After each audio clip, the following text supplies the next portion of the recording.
La palabra ministerio significa servicio. Y lo maravilloso es que Jesús, siendo el Dios del universo, el creador de todas las cosas, el dueño de todas las cosas, vino a este mundo para ser servidor, un servidor nuestro. Y cuando hablamos de cristianismo, esto es lo que más nos impacta a nosotros, que nosotros estamos aquí para ser servidores, para ser ministros. Y es simplemente el ejemplo de Jesús el que tenemos que seguir si queremos realmente hacer las cosas y vivir nuestra vida centrada en Él, en Cristo, y que queremos tener nosotros una vida cristiana de verdad. No podemos vivir una vida cristiana si no estamos centrados en Cristo. No podemos vivir un cristianismo si no estamos sintonizando exactamente cuál es el corazón de Jesús. Y para eso es sencillo, o sea, no tenemos que nosotros imaginar o suponer cosas, sino simplemente tenemos que ir a la palabra del Señor. Amén. Vayamos a propósito a Mateo capítulo 5, versos 1 al 8. Dice así la Escritura: viendo la multitud subió al monte, y sentándose vinieron a él sus discípulos. Y abriendo su boca les enseñaba, diciendo: bienaventurados los pobres en espíritu, porque de ellos es el reino de los cielos. Bienaventurados los que lloran, porque ellos recibirán consolación. Bienaventurados los mansos, porque ellos recibirán la tierra por heredad. Bienaventurados los que tienen hambre y sed de justicia, porque ellos serán saciados. Bienaventurados los misericordiosos, porque ellos alcanzarán misericordia. Bienaventurados los de limpio corazón, porque ellos verán a Dios. Y el capítulo continúa con las bienaventuranzas. Y Jesús nos muestra exactamente cuál fue la razón por qué vino a este mundo. Amén. Yo sé que la gente tiene diferentes perspectivas, pensamientos, ideas respecto de Jesús. Sin embargo, la única y la correcta, la que tenemos que seguir, es la bíblica, lo que dice la palabra de Dios. En este caso, la Biblia nos enseña que el ministerio de Jesús estaba centrado en la enseñanza. Aquel día, frente a la multitud, ¿qué hizo Jesús? Se puso a enseñarles. Jesús aprovechaba cualquier momento, cualquier ocasión para enseñar a la gente. Le era lo mismo a él tener una multitud como aquel día o ante 2 o 3 personas. Él aprovechaba cada ocasión, cada momento para enseñarles. Amén. La palabra obviamente tiene 2 funciones en nuestras vidas. La primera de las funciones es el conocimiento. Dice la misma palabra que el pueblo de Dios perece por falta de ¿qué? Por falta de conocimiento. ¿Conocimiento de qué? De la palabra de Dios. Amén. Una de las funciones de la palabra es el conocimiento. Tenemos que, como cristianos, conocer la palabra del Señor. ¿Cuál es la segunda función? La segunda función es la aplicación de la palabra que conocemos. Porque si no aplicamos lo que conocemos, pecamos doblemente. Amén. Antes pecábamos por ignorantes, por no conocer la palabra. Pero una vez que conocemos la palabra, pecamos por omitir la palabra que conocemos. El bien que sabemos hacer no lo hacemos y eso es un pecado, dice la palabra. Entonces, por donde vean, tenemos que definitivamente estar comprometidos con la palabra de Dios, ¿verdad? Alguien dirá entonces, para no pecar mucho delante de Dios no conozco la palabra. No, estás pecando porque no estás buscando la palabra del Señor. El no buscar la palabra de Dios, el no buscar el conocimiento de la palabra de Dios es un pecado. ¿Sabían eso? Porque Dios vino para darnos su palabra. Y el no buscar la palabra de Dios es un pecado. Tenemos que nosotros buscar la palabra. Tenemos que estudiar la palabra, tenemos que escuchar la palabra, tenemos que meditar la palabra. Tenemos que todo el tiempo estar con la palabra del Señor. Amén. Son las funciones que tenemos, son las responsabilidades que tenemos, mucho más como cristianos amados. Tenemos la necesidad de estar permanentemente conociendo la palabra del Señor. Porque para eso Jesús vino. Ahora, todas las enseñanzas de Jesús estaban centradas en el corazón de las personas. Si vemos este pasaje que estamos estudiando este día, que hacía Jesús sentado allí en esa montaña, les enseñaba las bienaventuranzas. Bienaventuranza significa felicidad, gozo. Ustedes son gozosos, doblemente gozosos, significa muy felices si hacen esto. Y el enfoque de Jesús no era de cosas materiales, no era hablar de cosas externas, sino principalmente hablar del corazón. El cambio, la actitud del corazón, eso es lo que Jesús quería con las personas. Entonces el propósito de las bienaventuranzas tenía un enfoque espiritual. Amén. Aquí si repasamos la Biblia es totalmente espiritual. Y ese es el enfoque de Jesús. Jesús está buscando nuestro corazón. Jesús está buscando el corazón de las personas. Jesús está buscando tu corazón. ¿Se lo entregaste a Él? ¿Se lo rendiste a Él? ¿O todavía es tuyo? Realmente es importante que meditemos y analicemos nosotros. Pensemos con total seriedad de qué es lo que está pasando respecto de nuestras vidas y nuestro corazón. Ahora, en aquel contexto en el que Jesús estaba hablando a los judíos, ellos eran instruidos en la palabra de Dios. Los judíos desde pequeños tenían la costumbre de ser enseñados en la palabra de Dios. No eran ignorantes los judíos. Por mucho que sean, en el caso de los discípulos, ¿no es cierto?, pescadores, gente que no estaba frecuentando, digamos, hablemos las bibliotecas, hablemos de lugares donde se enseñaban. Sin embargo, ellos desde niños recibían la formación de la palabra. Los padres les inculcaban la palabra de Dios. Entonces, ¿por qué Jesús les enseñaba si ellos estaban bien enseñados? ¿Cuál era la necesidad de enseñarles? ¿Saben? Sencillamente era enseñarles de una manera diferente. Ellos habían sido enseñados de una manera, pero de una manera en la que la enseñanza no estaba centrada en el corazón de las personas, sino simplemente en las cosas externas que significa la religión. Amén. La religión tiene que ver con todo lo externo, con qué cosas puedes hacer tú externamente. Pero Jesús va al corazón, Jesús quiere tu corazón, cambiar tu corazón, que tú seas una persona totalmente diferente, que tú le rindas tu corazón. Es la parte más difícil, ¿verdad? Porque si te dicen, mueve las bancas, entonces tú mueves las bancas. ¿Qué es eso? Barre la iglesia, barres la iglesia. No, es difícil, ¿verdad? Pero si te dicen, deja el odio, y en lugar de odiar, ama a aquel que te hace daño, eso requiere mucha valentía, ¿verdad? Ahí está, Jesús estaba apuntando al corazón. En cambio, todos los maestros de la ley de aquel tiempo simplemente apuntaban a las cosas externas, a los rituales externos, pero no iban al corazón. Y practicaban ellos muchos rituales, muchísimos rituales. Y eran gente muy apegada a los rituales. Sin embargo, su corazón estaba lejos de Dios. Entonces ellos tenían que ser enseñados de otra manera, de una manera diferente. En un sentido nosotros mismos, amados, muchos de nosotros estamos siendo enseñados de una manera diferente. Nosotros que venimos de diferentes iglesias con diferentes énfasis que no eran bíblicos, de pronto ahora al ser enseñados en la palabra del Señor decimos, wow, pensar que yo mismo me admiro y muchas veces me avergüenzo, digo, pensar que yo mismo predicaba todas estas cosas que no son bíblicas. Pero que un día el pastor dijo tal cosa, entonces como el pastor dice, yo pensaba que eso es lo que decía también la palabra de Dios, simplemente repetía las cosas que oí. Eso se llama tradición. Exactamente es lo que pasaba con los judíos. Ellos pensaban que Dios dijo en la ley, pero eran tradiciones. Son cosas que sus maestros decían, repetían a sus alumnos, los alumnos obviamente a las diferentes generaciones, y así el pueblo estaba lleno de tradiciones, pero lejos de la palabra del Señor. Entonces, amados, tenemos la responsabilidad nosotros como iglesia de ir a la palabra del Señor. Amén. Ese es nuestro compromiso, la palabra del Señor. En aquel tiempo, obviamente, los maestros de la Biblia eran fariseos, eran los escribas, y el enfoque era el cumplimiento estricto de la ley desde el punto de vista ritual. Así eran enseñados ellos. Muchos cristianos hoy en día se asemejan mucho a aquellos fariseos, ¿verdad? Hacen las cosas simplemente para cumplir sus obligaciones religiosas, pero no buscan a Dios de corazón. Hagamos simplemente una tarea, un ejercicio este día.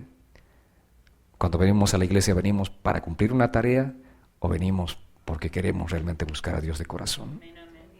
Cuando estamos en el tiempo de la alabanza, ¿alabamos a Dios para cumplir una tarea o porque realmente queremos hacerlo de corazón para Dios? ¿Te gozas? ¿Te deleitas en la alabanza? ¿O simplemente lo haces porque tienes que hacerlo? Allí está. Esa es la diferencia entre la religiosidad. La religiosidad te dice, haz esto porque tienes que hacerlo. Es una tarea que haces. En cambio, cuando tú vienes a alabar a Dios y lo haces de corazón, es algo que estás deseando, estás pensando toda la semana, domingo, wow, qué hermoso domingo, llega el domingo, iré a alabar a Dios. Y vienes aquí, entras gozoso y alabas al Señor, y en el tiempo de la adoración estás rendido, postrado delante del Señor. Estás pensando en Dios. Y esa no es una tarea, sino es un deleite para ti. Amén. ¿Y saben qué? Nosotros vamos a transmitir esto a nuestros hijos. Nuestros hijos van a distinguir si nuestra asistencia a la iglesia es una tarea o es un deleite. Ellos van a distinguir y van a seguir el mismo camino. Vale decir, ¿van a ser religiosos o van a ser gente que se deleite en Dios? Ellos aprenderán cualquier cosa que nosotros les impartamos con nuestro ejemplo. Ellos serán gente religiosa, o sea, tiquearán, ok, hay que alabar, alaban. Bueno, hay que escuchar la palabra, hay que hacer esto. Simplemente harán las cosas por cumplir una tarea, porque eso es lo que están viendo en ti como padre. O serán gente que ame a Dios fervorosamente, porque eso también lo están viendo en ti como padre, como madre. Amén. Entonces tenemos la responsabilidad nosotros de impartirles a partir de nuestro estilo de vida un ejemplo a ellos, un camino a seguir. Entonces hay una diferencia, amados, entre la religiosidad y la búsqueda genuina de Dios. Y eso es algo que uno obviamente puede distinguir fácilmente, y los mismos niños, como les digo, pueden distinguir. Ellos saben si tú estás cumpliendo la tarea simplemente o realmente amas a Dios de corazón. Dios nos dé la gracia de ser una verdadera inspiración para ellos. Que ellos nos vean deleitándonos en el Señor, y no solamente aquí, sino en todo nuestro estilo de vida, donde estemos, mucho más en casa, ¿verdad? Amén, amados. Cristo lo que quería aquel día era llevar a las personas, mediante la enseñanza, a pensar y reflexionar en su vida interior. Aquel día y este día. Ese es el enfoque de Jesús. Por eso Jesús estaba ante esa multitud aquel día enseñándoles. Externamente tal vez podemos mostrarnos felices, contentos, pero ¿cómo estamos internamente este día? ¿Cómo está tu corazón este día? Cada uno examínese cómo estamos espiritualmente, cómo nos sentimos, cuál es nuestro grado de satisfacción. ¿Nos sentimos realmente las personas más felices, más satisfechas en este mundo? ¿O son cristianos insatisfechos? Si son cristianos insatisfechos es porque realmente no están entendiendo que el deleite únicamente podemos hallarlo en Dios, encontrarlo en Dios. Que fuera de Él nada debemos desear, en el sentido de que satisfaga nuestras vidas. Sí, obviamente necesitamos las otras cosas, ¿verdad? Necesitamos el pan de todos los días para alimentarnos, necesitamos la ropa para vestirnos, el techo para cobijarnos. Sí, necesitamos. Pero nada absolutamente fuera de Dios puede ser nuestro máximo deleite. Así que nuestro cántico aún sea, recuerdo un cántico de hace muchos años atrás que decía, porque fuera de ti nada deseo. Y que esa sea nuestra vida, nuestro estilo de vida, que fuera de Cristo, fuera de Dios, nada realmente deseemos como algo que va a llenar totalmente nuestras vidas. Así que, amados, Dios quiere ir realmente mucho más allá de suplir nuestras necesidades externas. Dios quiere ir a nuestro corazón. Dios está buscando tu corazón. Está buscando transformarte, está buscando hacer de ti una persona diferente, una mejor cristiana, un mejor cristiano, un mejor padre, una mejor madre, un mejor hijo, una mejor hija. Él está buscando eso de ti. Amén. El corazón. Lo que Jesús quería de aquella multitud era su corazón, estar en Él, vivir en su corazón. Más allá de sanar sus enfermedades, porque había muchas personas que iban en búsqueda de Cristo porque tenían muchas enfermedades, tenían diferentes necesidades. Sí, aquí también venimos a la iglesia con diferentes necesidades, pero más allá de eso tenemos que ir realmente a buscar a Dios de corazón. Y eso es lo que está buscando Jesús, nuestro corazón. No vengas a la iglesia para cumplir una tarea o un ritual, ven para gozarte y disfrutar de la presencia del Señor. Amén. No hagamos nuestras venidas a la iglesia una tradición religiosa, sino que sea un deleite para nosotros, que sea una alegría, que sea algo que realmente estemos esperando los 6 días de la semana, que sean de esa espera ansiosa de que llegue el domingo para venir a gozarnos en la presencia del Señor. Amén, amados. Vayamos a Mateo capítulo 7, versos 28 y 29. Dice: cuando Jesús terminó de hablar, la gente se admiraba de su enseñanza, porque les enseñaba como quien tiene autoridad y no como los escribas. La gente se daba cuenta claramente. Los escribas y fariseos, como les decía, eran los maestros de los judíos. Pero ellos aquel día estaban escuchando las enseñanzas de Jesús. Y Jesús les enseñaba como quien tiene autoridad. ¿Qué significa eso? Alguien dice: el que tiene autoridad es el que levanta la voz. El predicador que tiene autoridad es el que grita todo el tiempo. ¿Será así? A ver, ¿en casa ustedes tienen más autoridad porque gritan a sus hijos? No. No necesitas gritarle a tus hijos, simplemente darle una orden y que ellos reconozcan la autoridad, ¿verdad? Entonces, los escribas, dice, eran maestros diferentes a Jesús. Y ellos reconocían que Jesús tenía autoridad. ¿Qué significa eso? Autoridad significa que tú das el ejemplo. Que tú no haces lo que obviamente estás mandando a la gente, ¿no es cierto? De pronto no les dices a tus hijos: hace esto o no hagas aquello que tú mismo no haces. Si tú no das un ejemplo, obviamente no tienes autoridad. Y Jesús tenía autoridad, enseñaba como quien tiene autoridad, porque todo lo que Él les estaba diciendo era algo que Él mismo lo hacía. Amén, amados. Por eso les decía: ¿quién tiene más autoridad que Dios? Dice: de tal manera nos amó que dio a su Hijo. El momento que venimos a depositar nuestra ofrenda, ¿qué estamos haciendo? Nada extraordinario, sino simplemente imitando la naturaleza de nuestro Padre, que es un Padre dador. Él dio lo que más amaba, lo que más valor tenía para Él. Amén. Entonces, el Señor dio su propia vida por nosotros, y Él, cuando nos dice: dame tu vida, ¿está diciéndonos con autoridad o sin autoridad? Claro, porque si Él dio su vida por nosotros, obviamente quiere también que tú le des tu vida a Él, que nosotros le demos nuestra vida a Él. Él no va a demandar algo que Él mismo no haya dado. Amén. Entonces, eso es tener autoridad, es ser genuino. Y eso es lo que nosotros tenemos que desarrollar en nuestro estilo de vida cristiano: ser genuinos, cada día ser más genuinos. Que no seamos religiosos, vale decir, que no impongamos una carga a nuestros propios hijos, carga que nosotros mismos no estamos llevando. Primeramente vivamos nosotros, después demandemos. Amén. Es un gran desafío, ¿verdad? Sigamos en Mateo, capítulo 4, versos 23 y 24. Dice: Jesús recorría toda Galilea, enseñaba en las sinagogas de ellos, predicaba el evangelio del reino y sanaba toda enfermedad y toda dolencia en el pueblo. Su fama se difundió por toda Siria, así que le llevaron a todos los que tenían dolencias, a los que sufrían de diversas enfermedades y tormentos, y a los endemoniados, lunáticos y paralíticos, y Él los sanó. Una vez más, aquí en Mateo 4 nos habla del énfasis de Jesús. Recorría toda Galilea, dice, enseñaba en las sinagogas. El enfoque de Jesús, una vez más, ¿cuál era? La enseñanza. Jesús no sanaba primero, Él enseñaba primero. Porque si sanamos y la gente no escucha la palabra del Señor, no escucha el evangelio, realmente no hay una gran ganancia, ¿verdad? Y el ejemplo claro lo tenemos en los 10 leprosos.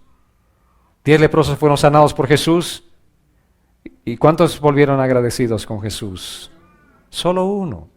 Y solo uno recibió la salvación. ¿Verdad? Los 10 recibieron sanidad, pero solo uno la salvación.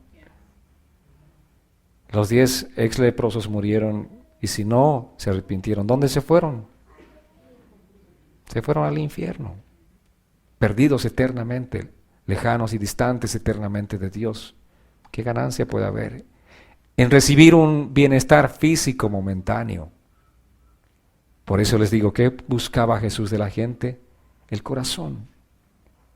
Porque si ellos le entregaban su corazón, empezaban a vivir una vida diferente, una vida rendida totalmente al Señor.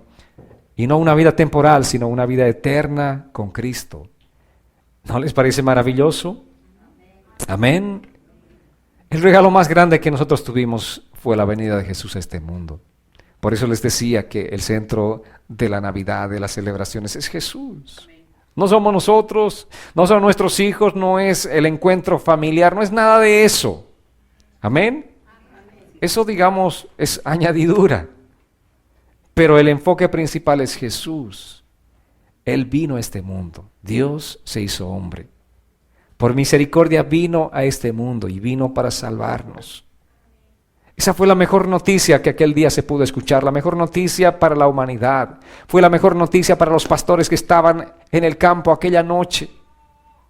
Fue la mejor noticia para aquellos hombres sabios que recibieron el mensaje. Fue una gran noticia para la mujer adúltera. Fue una gran noticia para el ciego de nacimiento.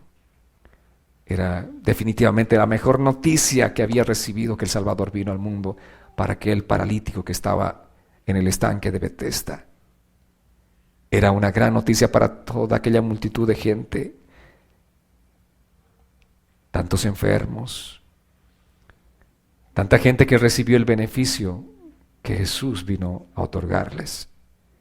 Y es una gran noticia para nosotros. Amén. Fue una gran noticia, sí o no, de que se haya anunciado que el Salvador vino al mundo. Fue una gran noticia. Nosotros este día podemos realmente sentirnos totalmente bendecidos, privilegiados de que Jesús haya venido a este mundo y que ahora nuestra realidad haya cambiado totalmente. De ser enemigos de Dios, ahora seamos amigos de Dios. De ser distantes, ahora seamos sus hijos. Y el ministerio de Jesús estaba centrado en esta enseñanza, la enseñanza de predicar el evangelio del reino, para que nosotros vengamos a Él, para que nosotros le rindamos nuestros corazones, para que nosotros realmente entendamos el propósito de por qué vino Jesús, para tener una relación personal con cada uno de nosotros. Amén, amados. Lucas capítulo 4, versos 16 al 21 nos dice así: Jesús fue a Nazaret donde se había criado, y en el día de reposo entró en la sinagoga como era su costumbre, y se levantó a leer las Escrituras. Se le dio el libro del profeta Isaías, y al abrirlo encontró el texto que dice: El Espíritu del Señor está sobre mí, me ha ungido para proclamar buenas noticias a los pobres, me ha enviado a proclamar libertad a los cautivos, a dar vista a los ciegos, a poner en libertad a los oprimidos y a proclamar el año de la buena voluntad del Señor. Enrolló luego el libro, se lo dio al asistente y se sentó. Todos en la sinagoga lo miraban fijamente. Entonces él comenzó a decirles: hoy se ha cumplido esta escritura delante de ustedes. ¡Aleluya! ¡Qué maravilloso! Aquel día, aquella multitud, aquella gente estaba viendo el cumplimiento de la profecía. Es una palabra que se escribió hace cientos de años de atrás, a través del profeta Isaías, y ellos estaban viendo el cumplimiento. Y Jesús les dice: hoy estas escrituras se están cumpliendo delante de ustedes, porque yo soy del que el profeta hablaba. Yo soy el que vino a dar libertad al cautivo. Yo soy el que vine a dar vista al ciego. Y no estaba hablando solamente del ciego físico, pero básicamente de los ciegos espirituales. Un día tú y yo también éramos ciegos, como Bartimeo, pero éramos ciegos espirituales. Pero esa buena noticia que se anunció aquella noche es la buena noticia que nos está beneficiando a nosotros.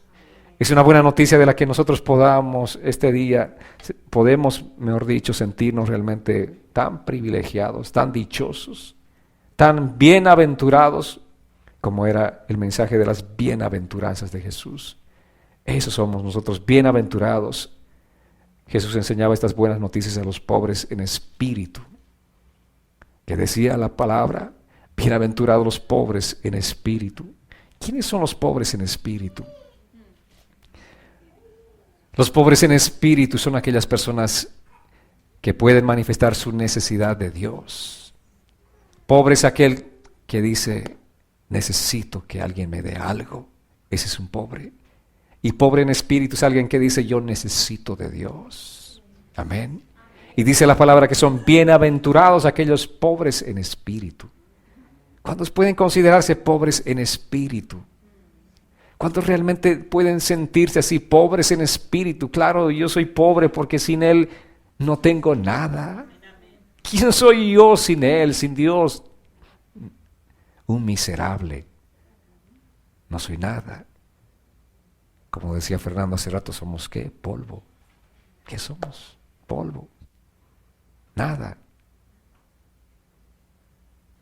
Pero cuando esa nada que somos, ese polvo que somos, extiende sus manos y le dice, Señor, te necesito. Estamos manifestando nuestra necesidad de Dios.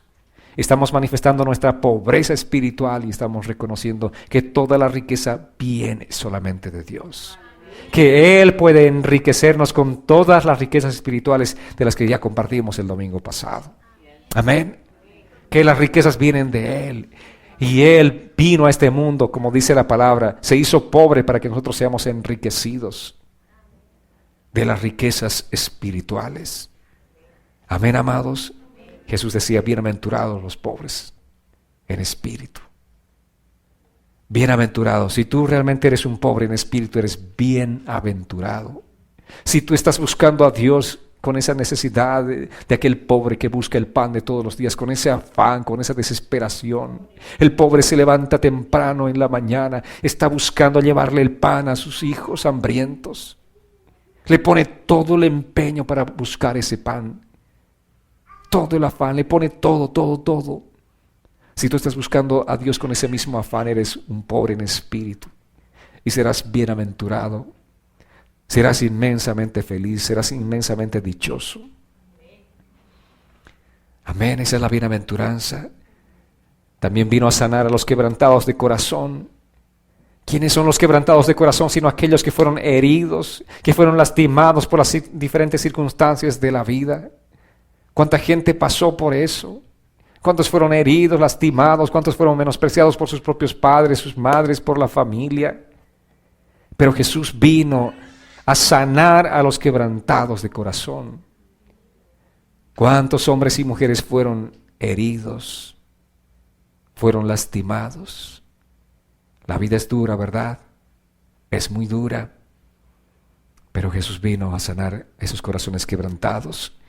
También dice la palabra que vino a pregonar libertad a los cautivos. En este mundo hay mucha gente cautiva.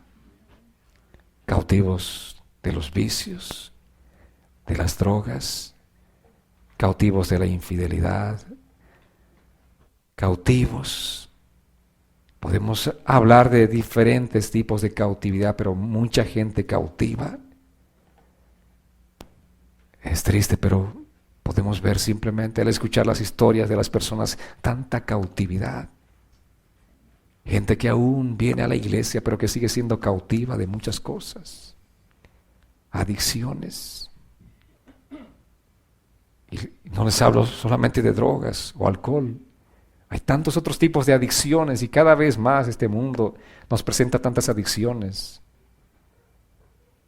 ¿Cuántos adictos a la tecnología, por ejemplo? Alguien decía, mi esposo no puede vivir sin su teléfono. Duerme con su teléfono. Realmente este mundo está llevándonos a ese tipo de situaciones, pero Jesús vino a darnos libertad. Él vino a romper todas aquellas cadenas. Él vino a pregonar libertad a los cautivos, dice la palabra. Y nosotros tenemos que ir hacia esa libertad, caminar en esa libertad en la que Cristo quiere que estemos, que caminemos, que vivamos todos los días de nuestra vida. Amén, amados. No podemos ser nosotros cautivos de ninguna cosa, amados. que las cosas que tenemos, que aún la misma tecnología, tienen que estar a nuestro uso, ¿no es cierto? Pero para nuestro uso, mejor dicho, pero no podemos ser cautivos de ellos. No podemos ser controlados por ellos, no podemos permitir que eso quebrante nuestra unión familiar, nuestro tiempo familiar, nuestra conversación familiar. A muchos esposos tienen que hablarse por mensajes de texto porque verbalmente ya no pueden. Cada uno está en lo suyo, ¿verdad? Amados, eso no es lo que Jesús vino a traernos a nosotros. Ese no es el plan de Dios. Y nosotros realmente tenemos que ser libres, porque Él vino a libertarnos de toda cautividad. También dice la palabra que Jesús vino a dar vista a los ciegos. No solamente los físicos, sino los ciegos espirituales. ¿Para qué? Para que ellos puedan ver la luz. Y al ver la luz puedan conocer a Dios. ¿Cuánta gente está viviendo en esa ceguera espiritual? Escuchan la palabra, se les habla, se les está explicando de una y otra manera, pero la gente está ciega. No puede ver a Dios, no puede ver la realidad de Dios. No pueden ver los milagros de Dios y reconocer, esta es la mano de Dios. Si Dios hizo este milagro en tal persona, también lo puede hacer en mí. Hay mucha gente que no puede ver todo eso, están ciegos, están totalmente enceguecidos. Pero la buena noticia es que Jesús vino. Y al venir a este mundo, Él vino a traer esa libertad, como dice la palabra, a dar vista a los ciegos, para que puedan conocer a Dios. Es el propósito, amados. Jesús también vino a traer libertad a los oprimidos. Cuánta gente oprimida por los temores, cuánta gente oprimida por las angustias, cuánta gente oprimida por la depresión. Ahora existen psicólogos infantiles porque ya desde niños están deprimidos. Ni qué decir los mayores y desde niños empiezan a deprimirse, ni qué decir los adultos, ¿verdad? Estamos viviendo la época de las enfermedades mentales y la gente está enferma. Pero dice Jesús vino a traer libertad a los oprimidos. Solamente Jesús puede darnos esa libertad. Amados, ese es el beneficio de buscar a Dios, es el beneficio de entregarle tu corazón a Cristo. Tú serás totalmente libre, no necesitarás absolutamente de nada ni de nadie. Amén. Es triste que los cristianos estén buscando a los psicólogos para que les ayuden a resolver sus problemas mentales. No, si realmente tú estás haciendo tal cosa es porque no has tenido un verdadero encuentro con Cristo. Porque Cristo vino a traernos libertad. Libertad. Libertad tanto del pecado como libertad en todas las áreas de nuestras vidas. Amén. Dice la palabra, al que el Hijo libertare será verdaderamente libre, ¿verdad? Al que Jesús libertare será verdaderamente libre. Entonces nosotros tenemos que vivir esa libertad. Cristo vino a traernos esa libertad. Esa fue la buena noticia, amados. De eso se trata la Navidad. El nacimiento de Dios que vino a este mundo y se hizo un hombre. Amén. ¿Cuántos están contentos y felices? Porque estamos viviendo esta época que se recuerda a la Navidad. Se trata de eso, de Jesús. ¿Y qué es lo que predicaba Jesús? Dice la palabra en Marcos, acompáñenme, capítulo 1, versos 14 y 15. Después de que Juan fue encarcelado, Jesús fue a Galilea para proclamar el evangelio del reino de Dios. Decía, el tiempo se ha cumplido y el reino de Dios se ha acercado. Arrepiéntanse y crean en el evangelio. Amén.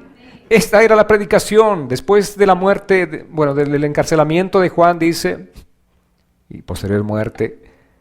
Está hablando de Juan el Bautista, que fue encarcelado por decir la verdad, por cierto, por proclamar la verdad, y fue decapitado por decir la verdad. En esos tiempos Jesús recorrió por toda Galilea enseñando acerca del arrepentimiento, algo indispensable para toda persona, el arrepentimiento. Ese era el mensaje del evangelio del reino de Dios. ¿Qué enseñaba Jesús? Arrepiéntanse. ¿Y qué significa arrepentimiento? Deja atrás tu vida, tu estilo de vida pecaminoso, y ven en pos de mí, decía Jesús. Él es la vida. Como Él vino a libertarnos de todas las esclavitudes, Jesús les decía, vengan a mí, entréguenme sus corazones, arrepiéntanse, dejen ese estilo de vida pecaminoso, que yo les daré la fortaleza para hacerlo. Así que Jesús, antes de sanar a alguien, en lo primero que estaba interesado era en el corazón de estas personas.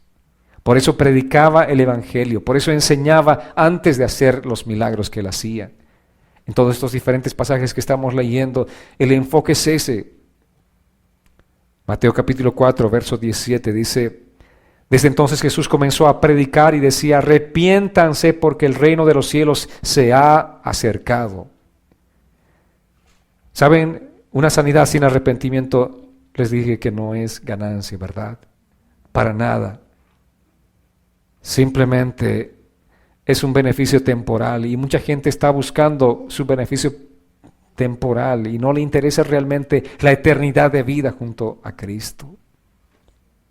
Ellos no son conscientes de que si nosotros morimos esta noche estaremos eternamente separados de Dios. Y Jesús vino a este mundo no para solucionar nuestros problemas temporales, sino los problemas eternos. Vayamos a Juan capítulo 5, versos 13 y 14. Aquí nos habla acerca el contexto de la escritura de un hombre que estaba paralítico durante muchos años, 30 aproximadamente. Sin embargo, aquel día Jesús, que pasaba cerca del estanque de Siloé, hizo un milagro maravilloso. Jesús levantó a este hombre que estaba tendido en un lecho. Dice, pero el que había sido sanado no sabía quién lo había sanado, pues Jesús se había apartado de la gente que estaba en aquel lugar.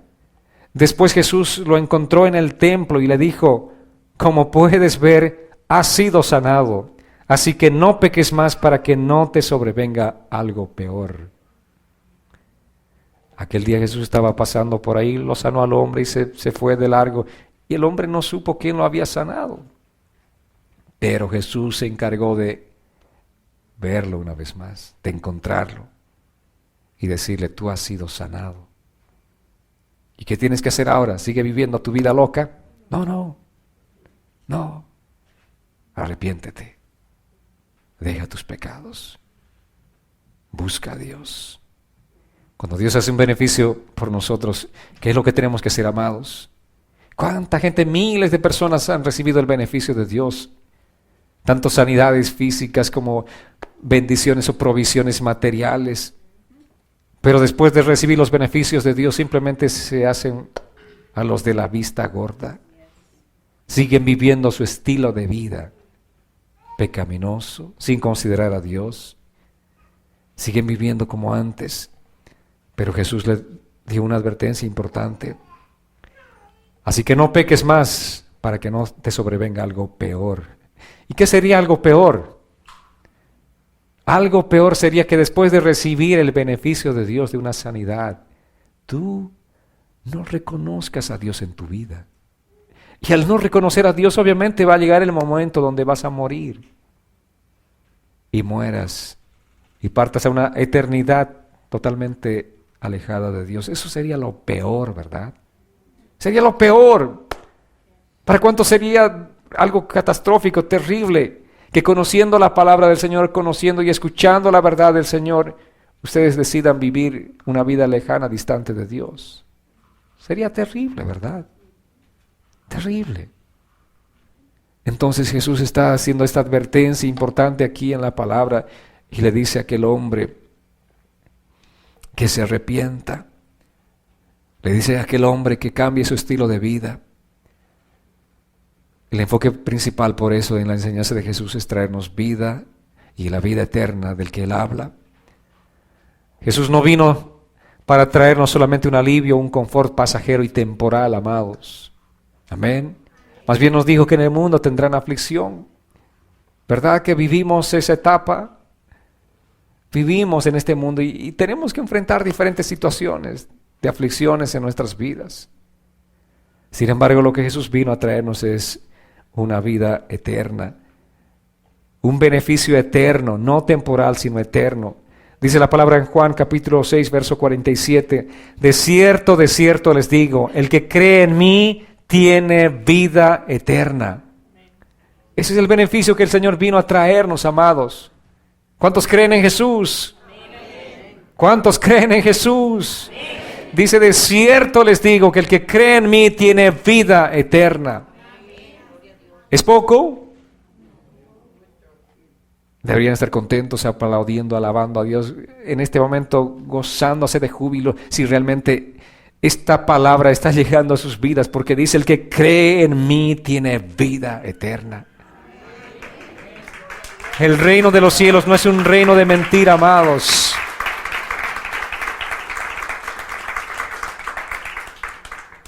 ¿Saben? Jesús no vino a traernos un beneficio tan corto, un beneficio temporal, un paliativo. Él vino a darnos vida eterna.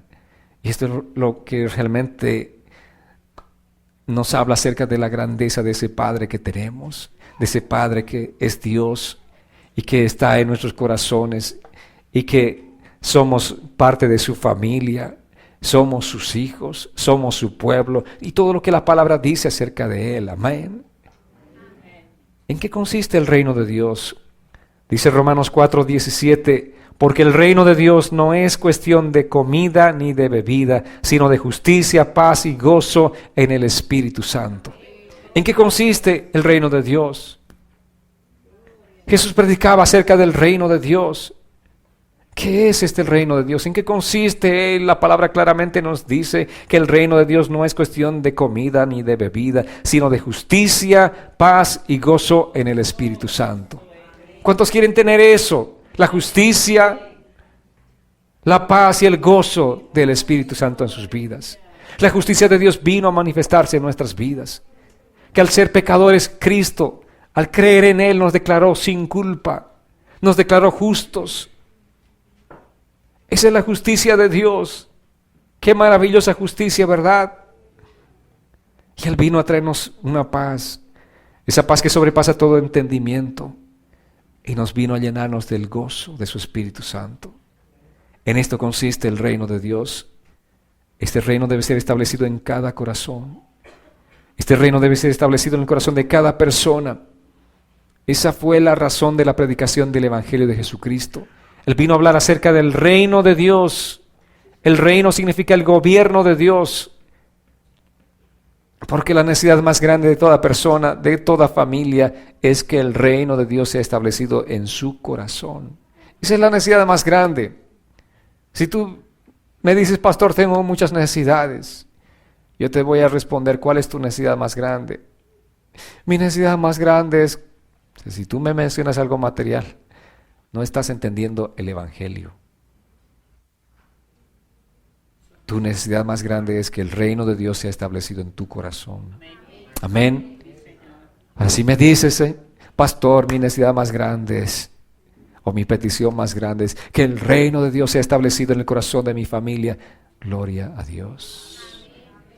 Ahí sí estás entendiendo el mensaje, el propósito de por qué vino Jesús. Amén.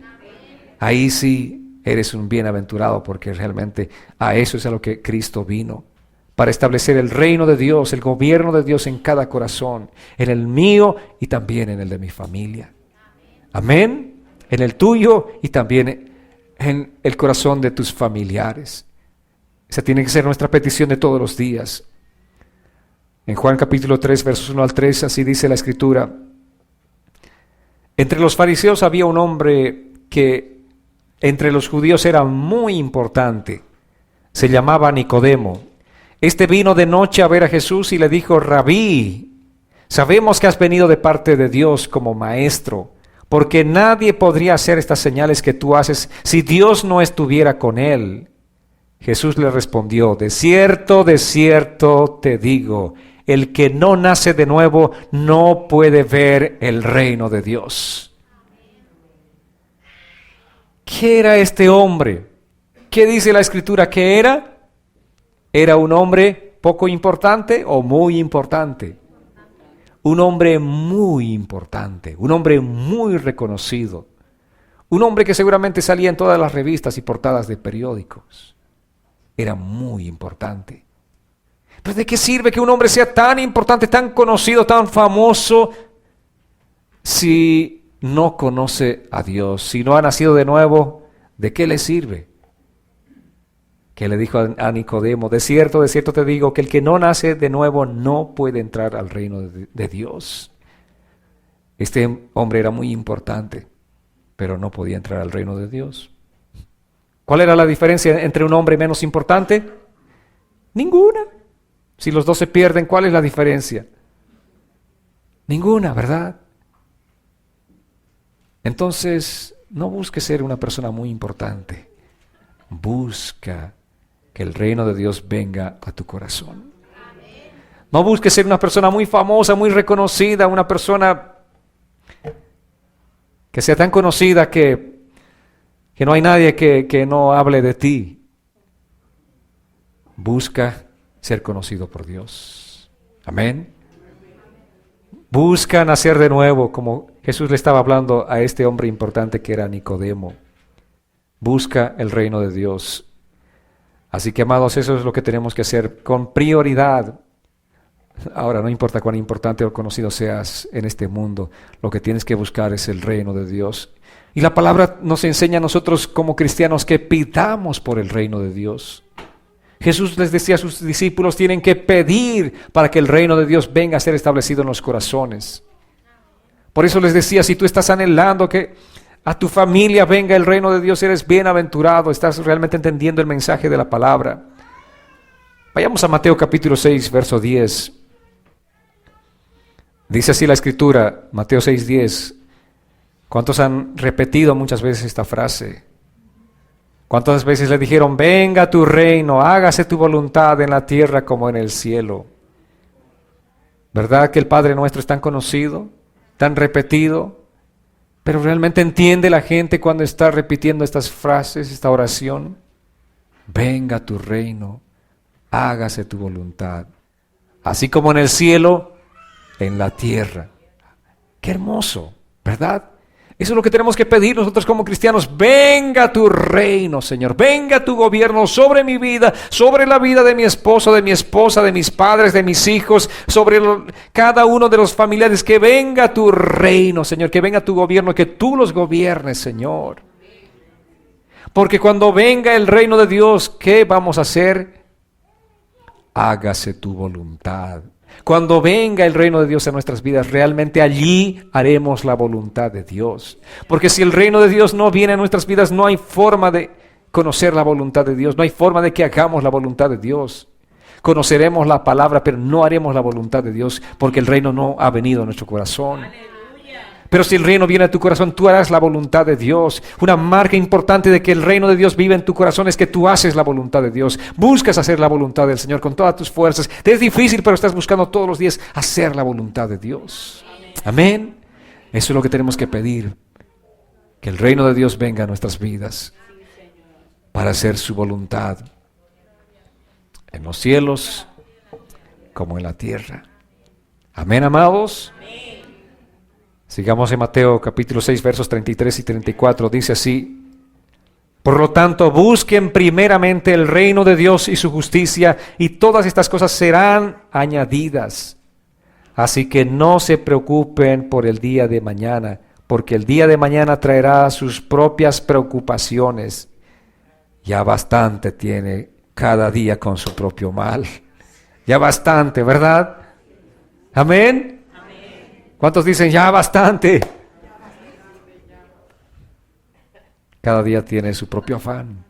Pero ¿qué dice Dios? Busca primeramente el reino de Dios y su justicia. Si solamente entendiésemos eso, descansaríamos en el Señor. Si solamente entendiésemos este pasaje de la Escritura, estaríamos confiados en el Señor y no estaríamos estresados por qué es lo que nos va a acontecer el día de mañana, por qué va a pasar el próximo domingo. No estaríamos afanados ni estresados. Y el 2017, ¿qué hace? Nos viene encima. ¿Qué hacemos? ¿Saben qué? Dormiríamos mejor. Viviríamos mejor. Tendríamos una mejor calidad de relación familiar. una hermosa relación con tu esposo, con tu esposa, con tus hijos. Si realmente estaríamos descansando en estas promesas del Señor, pero lamentablemente no descansamos en ellas, si no estamos afanados como la gente que no conoce a Dios, porque no estamos entendiendo las prioridades de Dios. La prioridad de Dios es: busca primeramente el reino de Dios y su justicia. Las demás cosas, dice, van a ser añadidas. ¿Cuántas cosas necesitamos después de esas? Después de lo primero, que es el reino de Dios, hay muchas cosas que necesitamos. Y dice Dios: añadidura, añadidura se te va a dar. Pero lo que tienes que hacer es enfocarte en esto, en lo primero, que es buscar el reino de Dios y su justicia. Amén. Amén, amados. Amén. Jesús nos enseña entonces que por encima de cualquier necesidad que tengamos como creyentes, debemos buscar el reino de Dios y su justicia. Eso es lo que tenemos que buscar. Ahora, finalmente, el enfoque de Jesús en el ministerio que Él vino a ejercitar en este mundo fue la sanidad. Vino a enseñarnos diferentes aspectos importantes de nuestra relación con Dios. Vino a predicar el evangelio del reino de Dios y también vino a sanarnos. Mateo capítulo 4, verso 24 dice que su fama se difundió por toda Siria, así que le llevaron a todos los que tenían dolencias, a los que sufrían de diferentes enfermedades y tormentos, y a los endemoniados, lunáticos y paralíticos, y Él los sanó. No importa cualquier enfermedad. No había imposibles para Jesús. Aleluya. Jesús no decía: oh no, esto es cáncer. No, no había enfermedad. Dice, toda enfermedad sanaba Él. Amén. Y dice la palabra que Jesús es el mismo de ayer, de hoy y de siempre. Él quiere seguir haciendo las mismas obras que hacía hace 2000 años atrás. Él quiere seguir haciéndolas. Pero ¿saben cómo? Utilizándote a ti, a ti, a ti, a ti, a ti y a mí, a cada uno de nosotros. Porque somos las manos de Jesús, porque somos la boca de Jesús, porque somos el cuerpo de Jesús. Nosotros tenemos que ir y llevar esta noticia a todas las personas. ¿Tienes un vecino que está enfermo? ¿Un familiar que está enfermo? ¿Qué haces? Pastor, venga a orar por este familiar. Tú eres iglesia. Amén. ¿Cuántos son discípulos de Jesús? Los que son genuinamente discípulos de Jesús tienen el poder y la autoridad de ir y orar en el nombre de Jesús por esas enfermedades. Amén, amados. No hay enfermedad por la que no podamos orar. No hay enfermedad que Dios no pueda sanar. ¿Cuántos creen en ese Jesús poderoso? ¿Cuántos de verdad creen que Jesús también en este tiempo puede hacer los milagros que hacía en aquel tiempo? Jesús es el mismo. Él no ha cambiado. El propósito del ministerio de Jesús tampoco ha cambiado. Es el mismo. Amén, amados. ¿Por qué Jesús sanaba a los enfermos? ¿Cuál era la motivación de Jesús de sanar a los enfermos? ¿Porque quería ser reconocido, admirado por las personas? No, ¿por qué Jesús sanaba? Porque tenía compasión de las personas. Tenía compasión, dice Jesús, vio a esas multitudes como ovejas sin pastor. Jesús vio a aquellas personas adoloridas. Jesús vio a aquel hombre 30 años postrado en un lecho. Pasó y lo sanó. Aquel ciego. Jesús tenía compasión. Y esa es la compasión que nosotros tenemos que manifestar por la gente que está sufriendo. Simplemente cree en Jesús y con esa compasión acércate y ora por alguien. Con esa compasión predícales el evangelio de Jesucristo. Amén. Porque somos beneficiados nosotros de conocer el evangelio. El evangelio trajo a nuestras vidas libertad. El evangelio trajo un enfoque diferente, un estilo de vida diferente. Ahora podemos realmente vivir de una manera diferente. Ahora podemos ser totalmente libres. ¡Qué beneficio! ¡Qué tremendo beneficio en nuestras vidas! Pero al mismo tiempo tenemos vecinos que no conocen a Dios y nosotros no somos misericordiosos. ¿Cuánta gente dice, pero si tú eres cristiano, ¿por qué no me predicaste antes del evangelio? Se enteraron que eras cristiano una vez que ellos vinieron al conocimiento de Jesús, porque alguien tuvo que venir desde lejos a predicarles, teniendo un vecino cristiano. Qué triste, ¿verdad? Qué triste. ¿Por qué no lo hacemos? Porque no hay misericordia. Pero Jesús tenía mucha misericordia y Él manifestaba esta misericordia en la gente y por eso los sanaba. Por eso hacía los milagros que hacía, simplemente porque Jesús tenía misericordia de las personas. Él no ha cambiado. ¿Qué dice la palabra? Vayamos a Hechos capítulo 4, versos 6 al 10. Dice así la palabra. Aquel día, ustedes recuerdan el pasaje de la Escritura donde estaban Pedro y Juan. Y en el templo de la Hermosa, así se conocía, así era el nombre de aquel templo, la Hermosa, había un hombre que era paralítico. Así como en las diferentes iglesias, templos en nuestros países, ¿verdad? Está la gente con algún impedimento físico pidiendo limosnas a todos los feligreses, a toda la gente que está entrando a la iglesia. Pero aquel día estuvo ese hombre y entrando al templo estaban dos de los discípulos de Jesús, Pedro y Juan. Pedro y Juan lo miraron al hombre y le dijeron, plata ni oro no tenemos, pero lo que tenemos te damos. En el nombre de Jesús, levántate y anda. Y el cojo empezó a caminar. Y dice la Escritura así. Obviamente esto no fue algo que trajo mucho gozo, mucha alegría a todos. Y eso es lo que provoca la religión.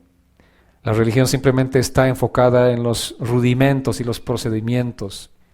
Y según los religiosos, los procedimientos con el que se sanó a aquel hombre no eran los que estaban escritos en la ley. Imagínense, dice así Hechos capítulo 4, versos 6 al 10. El sumo sacerdote Anás, Caifás y Juan y Alejandro y todos los familiares de los sumos sacerdotes pusieron en medio de ellos a Pedro y a Juan y les preguntaron, ¿con qué autoridad o en qué nombre o en nombre de quién hacen ustedes esto? Entonces Pedro, lleno del Espíritu Santo, les dijo, gobernantes y ancianos del pueblo, ya que hoy se nos interroga acerca del beneficio otorgado a un hombre enfermo y de cómo fue sanado, sepan todos ustedes y todo el pueblo de Israel que este hombre está sano en la presencia de ustedes gracias al nombre de Jesucristo de Nazaret, a quien ustedes crucificaron y a quien Dios resucitó de entre los muertos. ¿Qué estaban diciendo los discípulos? Fueron interrogados por haber hecho un beneficio a un hombre. Imagínense, en vez de estar contentos, en vez de decir, wow, qué alegría este hombre, tantos años pidiendo limosna, este hombre cojo, por fin puede caminar. ¿Quiénes fueron los autores? Ustedes, qué alegría, qué bendición. No reaccionaron así. Estaban molestos porque no siguieron los procedimientos religiosos. Y los interrogaron y les dijeron con qué autoridad o en qué nombre. Pero aquel día Pedro y Juan dijeron, al Jesús al que ustedes crucificaron, ese mismo vive eternamente y para siempre. Ese es el que sanó a este hombre. Amén, amados. Cuando tú vas a orar por un enfermo, ¿quién va a sanar, tú o Jesús? Es Jesús. Aquel día aquellos discípulos no se atribuyeron para sí la gloria, no dijeron, como verás, Ananías o Caifás, o como verán ustedes, nosotros tenemos un poder, tenemos la unción, el manto está sobre nosotros y sanamos a este enfermo. No, Jesús es el que sanó a este enfermo. Jesús es el que hizo la obra en este hombre, porque Jesús es el mismo de ayer, de hoy y de siempre. Y el día que un enfermo sea sanado, tú no tienes que estarte atribuyendo la gloria para ti, porque no eres tú quien sanó a ese hombre o a esa mujer. Es Jesús de Nazaret. Jesús a quien aquellos hombres crucificaron. Amén, amados. Amén. Jesús de Nazaret. Ese fue el ministerio de Jesús. Él vino a enseñar a la gente, a enseñar a buscar con todo su corazón a Dios. Él vino a predicarnos el evangelio del reino de Dios. Que el gobierno de Dios se establezca en nuestros corazones. Y también a traernos el beneficio de las sanidades. Amén.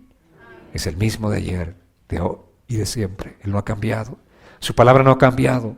El énfasis sigue siendo el mismo, debe seguir siendo el mismo. Tenemos que enseñar nosotros a las personas a que busquen de corazón a Dios. Tenemos que predicar el evangelio del reino de Dios. Y tenemos que seguir siendo usados como instrumentos de sanidad para muchas personas. Somos discípulos de Jesús. Vayamos y oremos por la persona que está enferma con cualquier tipo de enfermedades. Jesús no dice yo puedo sanar estas enfermedades y estas son imposibles. Para Él no hay nada imposible. Amén, amados. Vamos a ponernos en pie este día. Agradecerle al Señor por ese privilegio de conocerlo.